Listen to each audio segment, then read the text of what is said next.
ನಮಸ್ಕಾರ ವೀಕ್ಷಕರೇ, ಆನಂದ ಸೂತ್ರ ಚಾನಲ್ಗೆ ಎಲ್ಲರಿಗೂ ಸ್ವಾಗತ. ಯುಗಾದಿ ಹಬ್ಬದ ಹಾರ್ದಿಕ ಶುಭಾಶಯಗಳನ್ನ ತಿಳಿಸ್ತಾ, ಈ ವರ್ಷ ನಿಮಗೆ ಯಾವ ರೀತಿ ಪ್ರಭಾವ ಇರುತ್ತೆ, ಏನೆಲ್ಲ ಟಿಪ್ಸ್ ಫಾಲೋ ಮಾಡಬೇಕಾಗತ್ತೆ, ಏನೆಲ್ಲ ಎಚ್ಚರಿಕೆ ವಹಿಸಬೇಕಾಗತ್ತೆ ಅಂತ ತಿಳ್ಕೊಳ್ಳೋಣ. ನಿಮ್ಮ ಡೇಟ್ ಆಫ್ ಬರ್ತ್ ಏನಾದರೂ 4, 13, 22 ಅಥವಾ 31 ಆಗಿದ್ರೆ ಈ ವಿಡಿಯೋ ನಿಮಗೋಸ್ಕರ.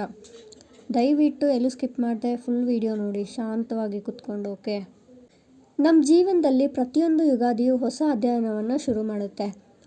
ಸೊ ಈ ವರ್ಷದ ಯುಗಾದಿ 2025 ಭವಿಷ್ಯವಾಣಿ ಬಗ್ಗೆ ನಿಮಗೆ ವಿವರವಾಗಿ ಹೇಳ್ತೀನಿ.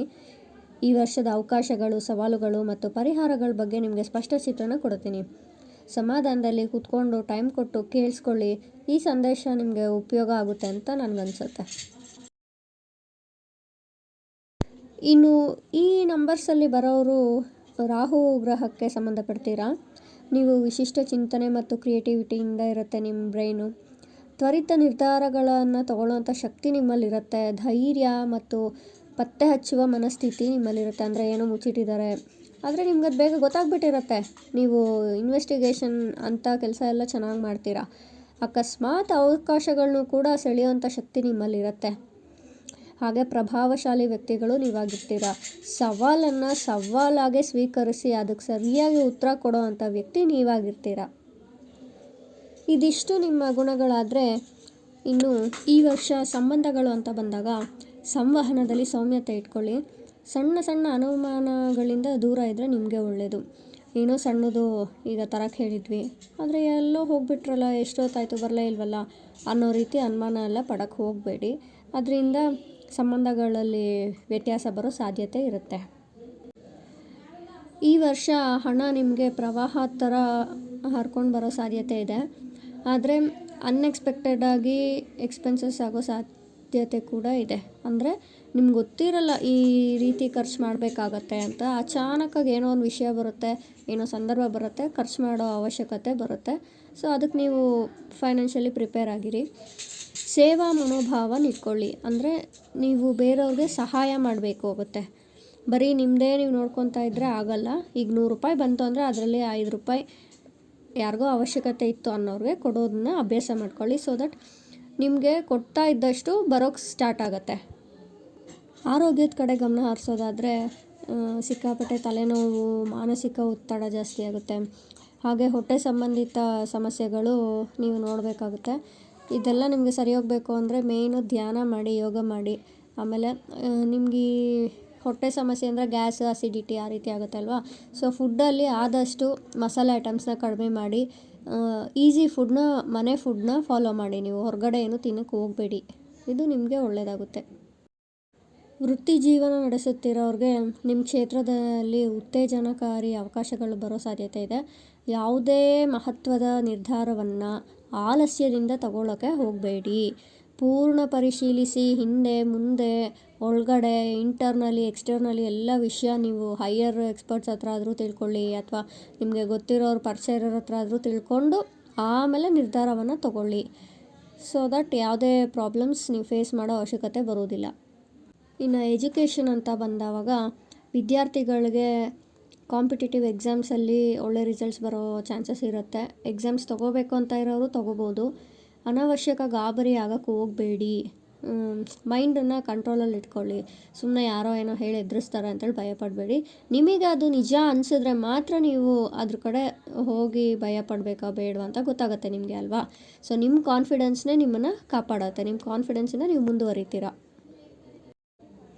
ಇನ್ನು ವ್ಯಾಪಾರ ವ್ಯವಹಾರ ಮಾಡ್ತಾ ಇರೋರಿಗೆ ಈ ವರ್ಷ ಏರುಪೇರಾಗೋ ಸಾಧ್ಯತೆ ಇರುತ್ತೆ.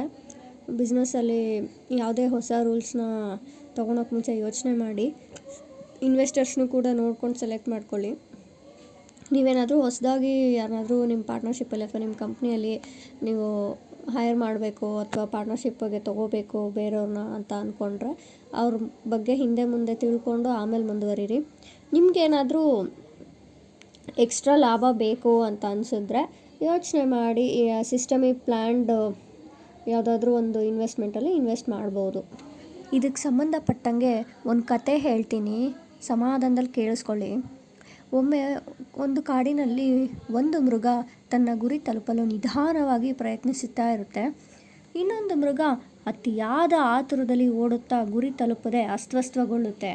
ಮೊದಲ ಮೃಗ ಕ್ರಮಬದ್ಧವಾಗಿ ನಿಧಾನಕ್ಕೆ ಮುಂದುವರಿದು ಸುದೀರ್ಘ ಪ್ರಯತ್ನದ ಬಳಿಕ ಗುರಿ ತಲುಪುತ್ತೆ.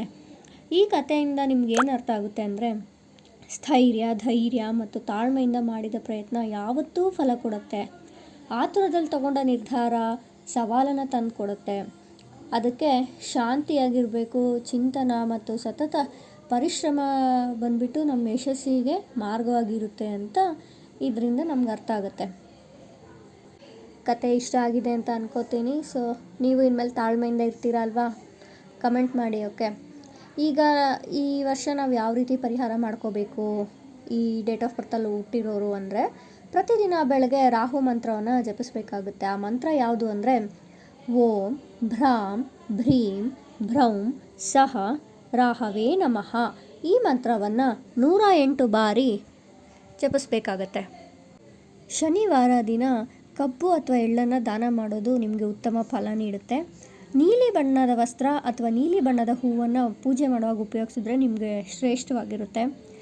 ನಾಗದೇವತೆಯನ್ನು ಸ್ಮರಿಸಿ ನಾಗದೇವರಿಗೆ ಅಥವಾ ನಾಗ ವಿಗ್ರಹಗಳಿಗೆ ಹಾಲನ್ನು ಎರೆಯಿರಿ. ಅಂದರೆ ಈ ಅರಳಿಕಟ್ಟೆ ಅಂತೆಲ್ಲ ಇರುತ್ತೆ ಅಲ್ವಾ ದೇವಸ್ಥಾನಗಳ ಹತ್ರ, ಅಲ್ಲಿ ಹೋಗ್ಬಿಟ್ಟು ಆ ದೇವರಿಗೆ ಹಾಲಿಂದ ಅಭಿಷೇಕ ಮಾಡಿ, ಸೊ ದಟ್ ಆ ದೇವರ ಆಶೀರ್ವಾದನೂ ನಿಮ್ಮ ಮೇಲಿರುತ್ತೆ. ಆದಷ್ಟು ಧ್ಯಾನ ಮಾಡಿ ಶಾಂತ ಮನಸ್ಥಿತಿ ಇರಿಸ್ಕೊಳ್ಳಿ ಅಂತ ಹೇಳ್ತಾ ಇಲ್ಲಿಗೆ ಈ ವಿಡಿಯೋ ಕ್ಲೋಸ್ ಮಾಡ್ತಾಯಿದ್ದೀನಿ. ಈ ಸಣ್ಣ ಕತೆ ಹಾಗೂ ಈ ಸಣ್ಣ ಪುಟ್ಟ ಪರಿಹಾರಗಳು ನಿಮ್ಮ ಜೀವನದಲ್ಲಿ ಶಾಂತಿ ಮತ್ತು ಬೆಳವಣಿಗೆಗೆ ದಾರಿ ಮಾಡಿಕೊಡ್ಲಿ ಅಂತ ಆಶಿಸ್ತೀನಿ. ಇಷ್ಟ ಆಗಿದೆ ನಿಮ್ಮ ಅಭಿಪ್ರಾಯನ ಕಮೆಂಟಲ್ಲಿ ಶೇರ್ ಮಾಡಿ. ಹಾಗೆ ನೆಕ್ಸ್ಟ್ ವಿಡಿಯೋಲ್ಲಿ ನೆಕ್ಸ್ಟ್ ಗ್ರಹದ ಬಗ್ಗೆ, ಇನ್ನೂ ನೆಕ್ಸ್ಟ್ ಡೇಟ್ ಆಫ್ ಬರ್ತ್ ಇರೋರ ಬಗ್ಗೆ ನೋಡೋಣ. ಓಕೆ, ಎಲ್ಲರಿಗೂ ಯುಗಾದಿ ಹಬ್ಬದ ಮತ್ತೊಮ್ಮೆ ಶುಭಾಶಯಗಳನ್ನು ತಿಳಿಸ್ತಾ ಈ ವರ್ಷ ನಿಮಗೆ ಚೆನ್ನಾಗಾಗಲಿ. ಧನ್ಯವಾದಗಳು.